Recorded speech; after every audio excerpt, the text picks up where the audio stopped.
Okay, let me explain how to convert C99 to GLSL code in a way that will allow you to test your code on the CPU side with unit tests, and then to export that code to GLSL code and have it running in your shader code, all in a very seamless process where you have a very simple build system that's basically like 3 lines of code to get this working.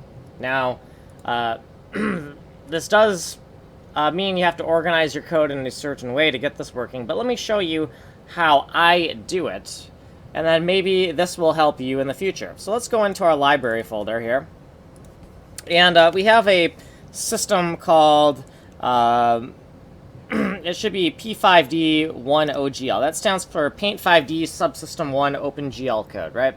And if we go into this file here, open up this file, you're going to see a whole bunch of crazy C99 code that is also shader code.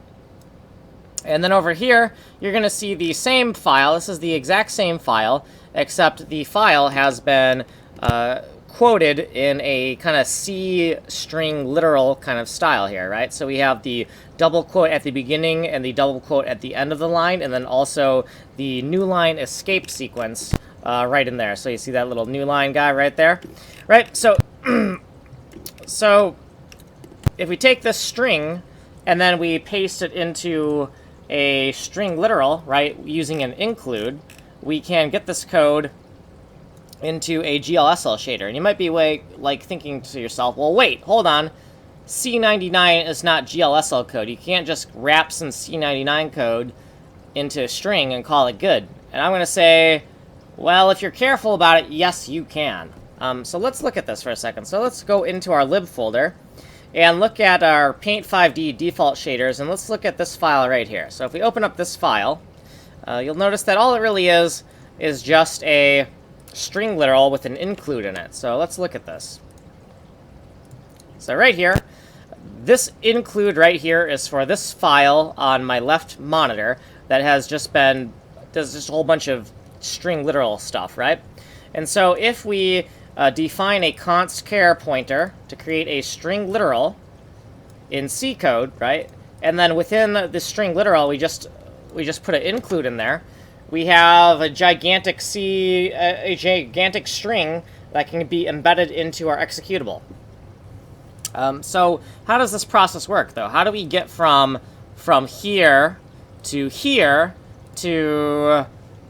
building it, right? So there has to be some type of step to get from here to auto-generating this, right? Because we could obviously just cut this code, this C99 code, paste it over here, painstakingly surround it in quotes, and then build the code. And that's not how we're doing it.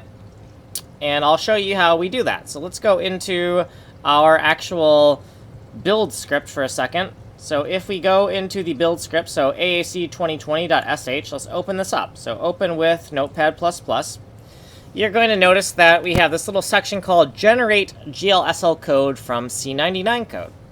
We have a little example of how this works. So you have some line of code, and then we just want to surround that some line of code with like a little quote string and a new line escape sequence, right? So in order to get that happening, all we need is this one awk line right here, just that one line. That's all we need. Now, these other 2 lines are just for convenience to make sure that my code fits within the column limit that I have, right? So we just use these variables in and out for the input file path and the output file path. So remember that we have this p5d.ogl.fra for fragment shader, and then we want to stringify that and turn it into p5d1ogl.frag.string, right? And so all this does is we run the awk command in bash, and we only want to pay attention to files that are non-empty. That's what this nf is for.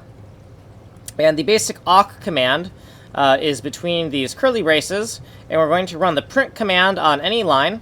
This 0 is the actual line argument, and all of this nonsense over here is just all the escape sequences we need, right? So this is right here is the escape sequence for quote characters, right? So we quote it on the beginning and the end, so that's why you see that there, right? So right here like this, here's our quote characters.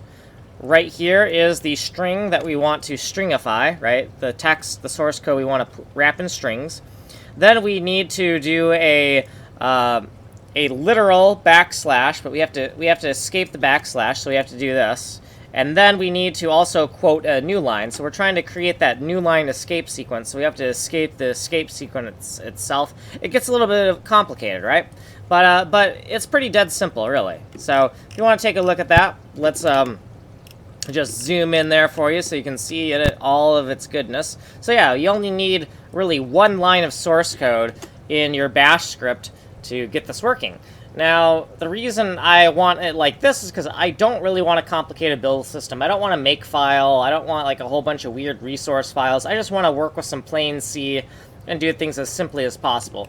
So even this is a little bit more complicated than I would like, but I realize that it saves me a lot of time from having to take all of this code, cut it, and paste it into here. Because without that one line in awk, without this one bash line, then I would have to manually, every time I want to recompile, I would have to manually cut this code here and paste it into this file here. Okay, so let's talk about, oh, well, it's C99 code. How are you cutting and pasting C99 code and just getting that C99 code to just work out of the box? Like, that seems a little bit weird. What are you doing? Well, the thing is I am being a little bit hacky, but not that hacky. So let me show you how we get this working. So C99 and OpenGL are very similar, or sorry, C99 and GLSL are very similar. GLSL is based on C99. So all we're doing is using some macro magic to rectify any differences between C99 and GLSL. So you can see we have a macro here that says macro, this is OpenGL. So let's kind of zoom in here. So this macro right here, macro, this is OpenGL. So if def, this is OpenGL. So if this is macro, if this code is OpenGL, then we're going to do some OpenGL specific stuff at the top of this file. So we're going to do like define the precision of our unsigned texture sampler, a little define to get our stuff to work with shader toy code, and then some other defines, right? So a fragment chord define. So wherever I use FC, I mean GL frag chord. Define some of our uniforms, so our eye resolution, and then these are 2 blocks of texture memory that I'm using in my shader. And then we have input and output parameters. So this is our fragment texture coordinate, and this is our fragment color. And then we end if, right? And so then some things are always going to exist in both flavors, right? So this little macro here is to it's for ES to escape a string, or to I don't think it's originally stood for escape string, but basically we take a string, we take a error message and we stringify it. And the reason why we have this macro here is because when we're using our we have this error message thing and it takes a string literal, but if we have a string literal, it's very hard to wrap this code in a string, right? So we had to make this macro so that we could remove double quotes from this file. So if we look at this ES thing here, this ES macro really quick. So all these error functions, this is actually a quoted string, right? This error function here is taking a quoted string, right? But we're using preprocessor magic to use this ES macro to turn this into a quoted string so that this error macro can be called properly. Now you might be wondering for a second, hey, wait a second, you can't throw errors in GLSL code, and you are absolutely correct. You cannot throw errors in GLSL code. So what gives? Well, first of all, before I get to that, let's cover this macro for a second. So we have ES and we have ES private. So all we do is the ES macro takes this one parameter, error message, and it calls ES private. And all ES private does is it stringifies the parameter, right? So we use the hashtag to stringify the parameter, and all it does is takes this, whatever this input is it just replaces it with a quoted version of that input when we pre-process it. So let's get to the fact of how the heck are we throwing errors in GLSL code? That sounds pretty weird. Well, we aren't. The trick is the preprocessor. So right here, when we are running as GLSL code, our assert function evaluates to nothing, and our error function also evaluates to nothing, right? Because we cannot assert in GLSL code, and we can also not throw errors in our GLSL code, right? So U32 is uint, I32 is int, TF is texelFetch, right? And P5D is our paint5D texture memory, which is paint5D. SAM is usampler2D, etc. Right? We got all these things. Now, when we're compiling as C99 code, we got to swap these out for the C99 versions of these things. So if we're running as C99/C11 code, U32 is the uint32_t type, I32 is int32_t type, and ivex do not exist, intvex do not exist in C99 code, so we have to create polyfills. So polyOGL namespace right here is my OpenGL polyfills namespace, and in that namespace we have a intvec2 polyfill, and we have a uvec4 polyfill. So if we want to take a look at what the heck that is when I'm talking about a polyfill, well, let's look at the poly namespace. So here's our polyOGL data and polyOGL functions. And if we look at the polyOGL data, we see, okay, here's our polyfill for intvec2, right? It just has an x and a y parameter. And because this needs to seamlessly transition from being working C code to being working GLSL code, these parameter names actually matter. They actually have to be the parameter names of the type as it would appear in the GLSL code, so that everything translates properly when we're compiling as GLSL or if we're compiling as C99.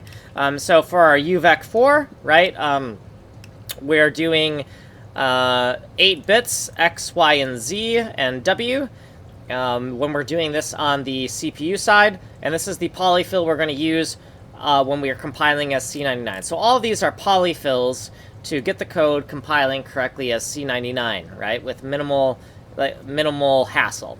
So, well, what about the interesting thing I think to look at is, well, what about texelFetch? So we got this polyfill for texelFetch. What the heck does that do? Well, let's look at that one, because that one is kind of complicated, and it might take some refactoring for a while. So here is our texelFetch polyfill. It takes a sampler, a iVec2, and an I32.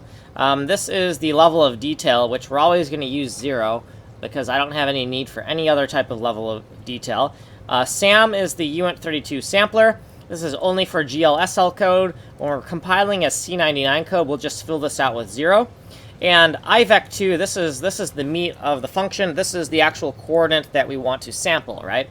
So this polyfill is going to take like a XY tuple, like an iVec2, and it's going to emulate a texelFetch, but it's going to use a CPU side allocated bitmap rather than a texture, right? So that way we can emulate texelFetches on the CPU and run unit test code, and we can actually test that the renderer, the end result of the renderer, is actually getting the images we want. And we can test that pragmatically rather than just running our GLSL code and being like, hey, does that look right? We can actually write unit tests for our GLSL code by doing this.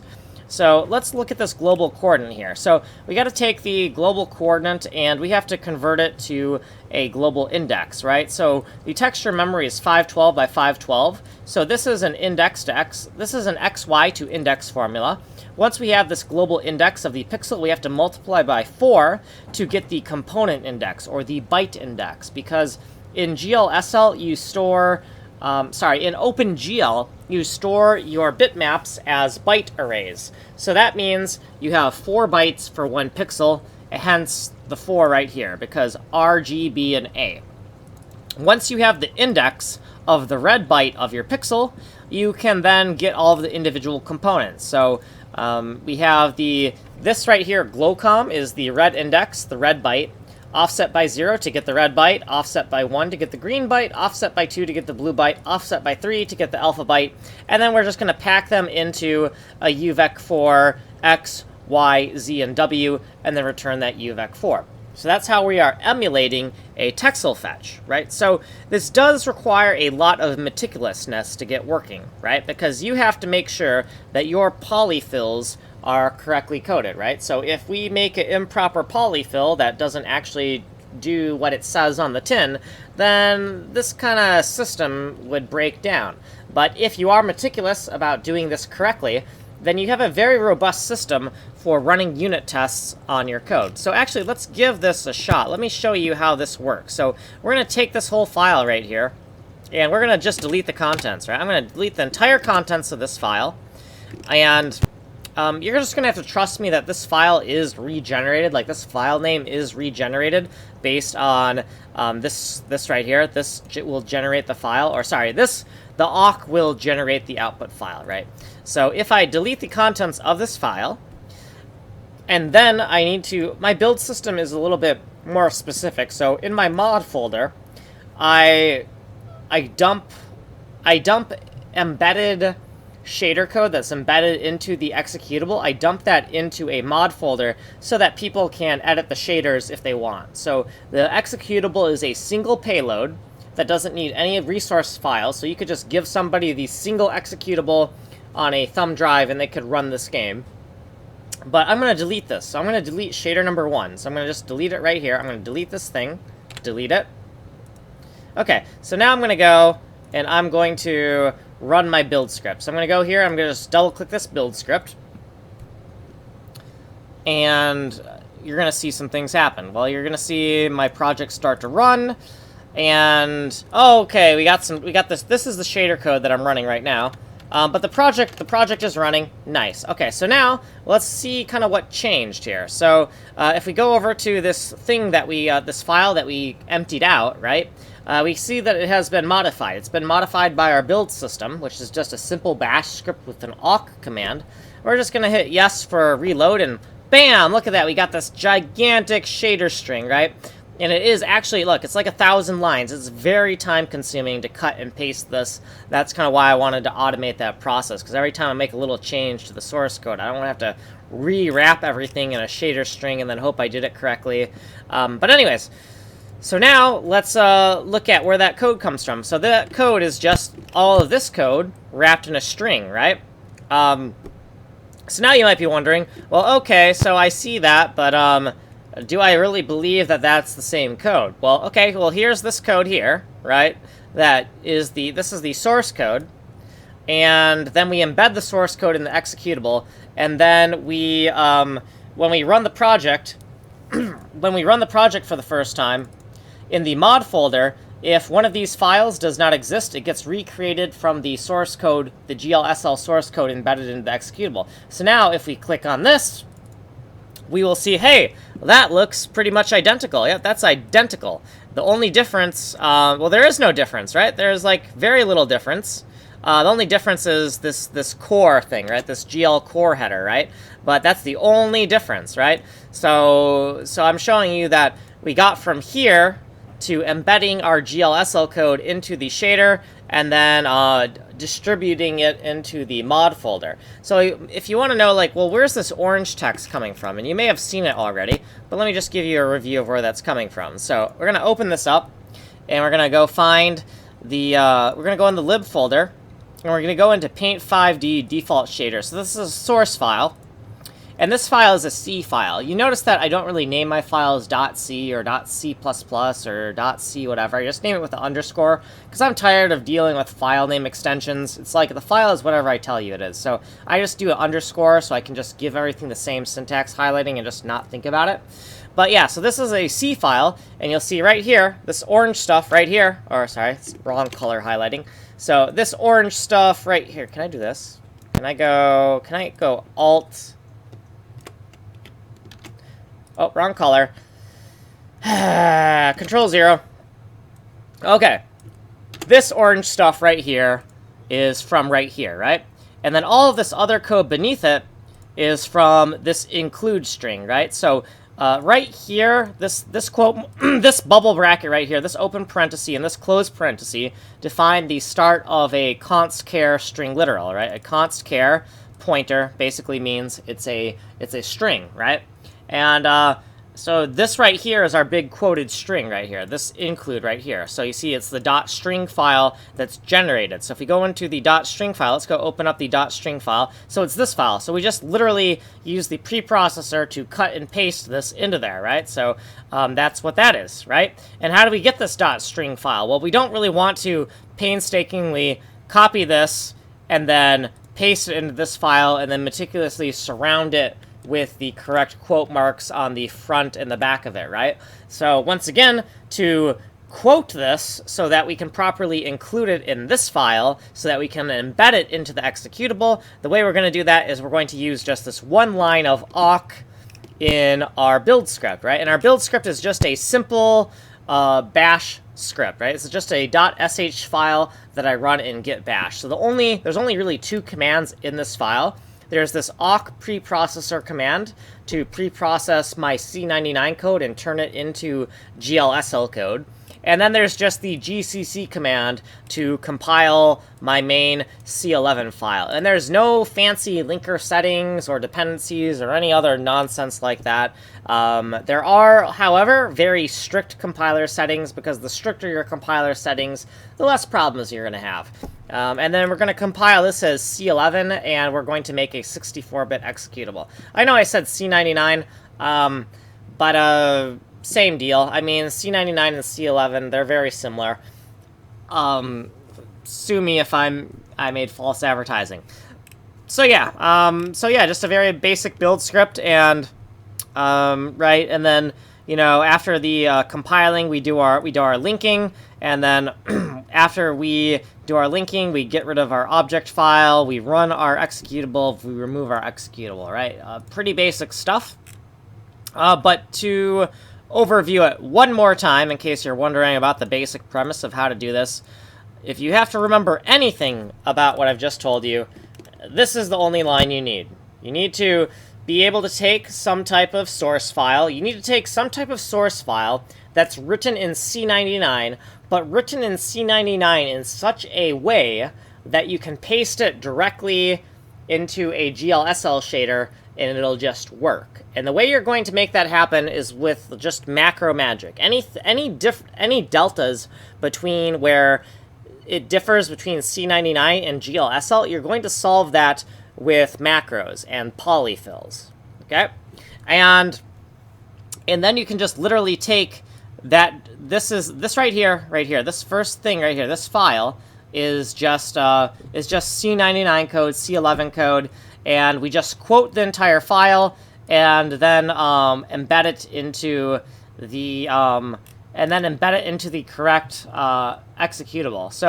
So right here is a pre-processing step to create the correct source files, and then GCC is what actually is going to embed that source file into the project, right? So this awk command is what is responsible for creating this C source file, and then this C source file is what gets embedded into the executable when we run GCC. So you'll notice that the other really important thing to note is this thing right here, this define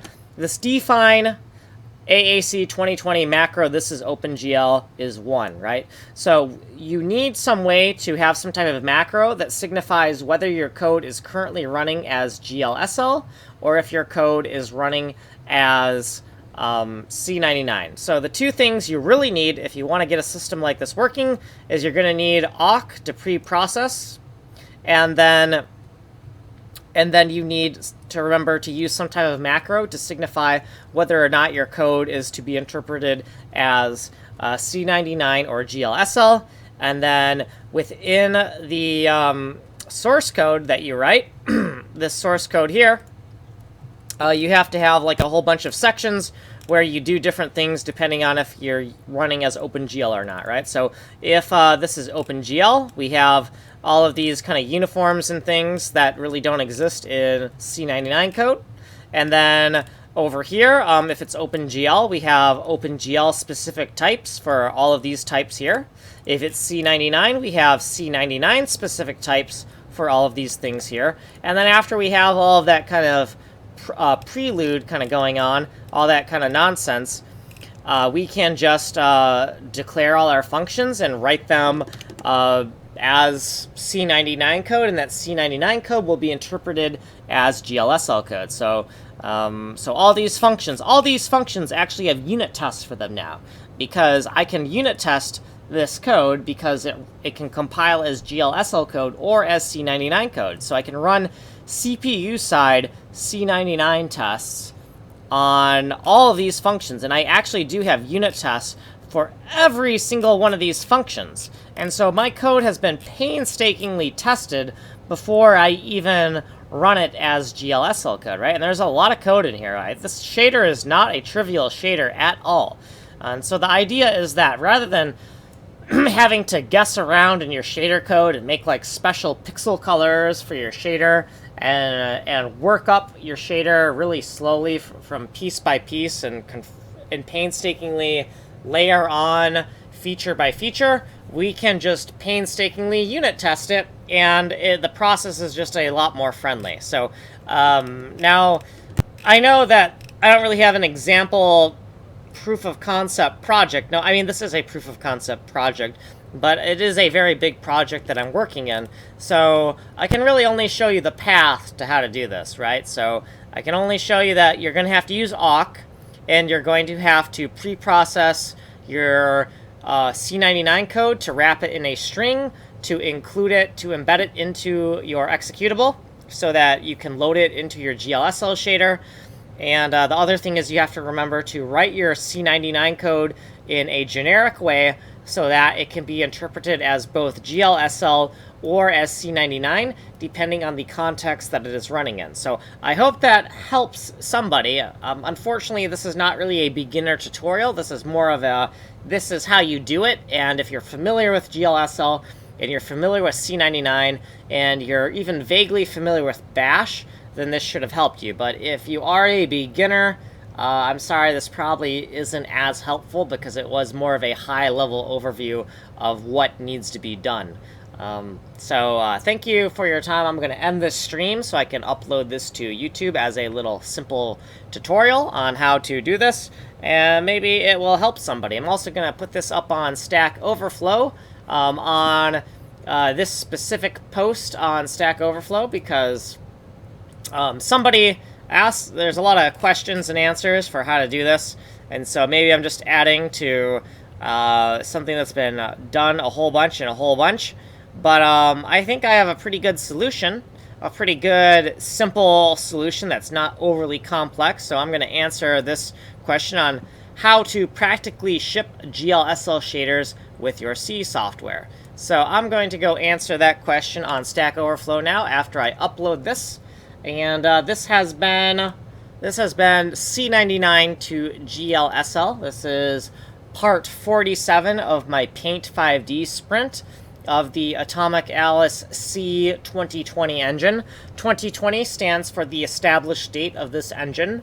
So I've made a lot of projects, and I sometimes lose track of... By the way, you can go now. I'm just ranting. I'm done explaining everything. You can go. I'm just ranting. But yeah, I make a lot of projects in... I've made so many projects that I start to lose track of them all, and so I've started to namespace my libraries with a year on them, right? Just so that I can like keep track of everything, right? So it's also a good way for me to be like, I can see kind of the maturity of a code base, right? If I see, like, if we end up in year 2025 and I see that the namespace is AAC 2020, then I know, holy crap, this code base has been around for 5 years. And I'm going to be very, very depressed that I am 5 years older, because I'll probably be 40 by then. And God, that's depressing. But it's depressing. It's also highly scary if you're if you are atheist like me and don't feel like dying. But at least I'll have something to be like, you know, to quelch all the depressing things about getting older. At least I'll be able to look at the namespace on my library and be like, hey, I've been working on this for 5 years. Good job to me, pat on my back. Feel like I'm working on something that, you know, feel like I did something with my life, you know? Anyways, that's just my rant. So yeah, I'm gonna upload this to YouTube and then share it with my friends. Yeah, later.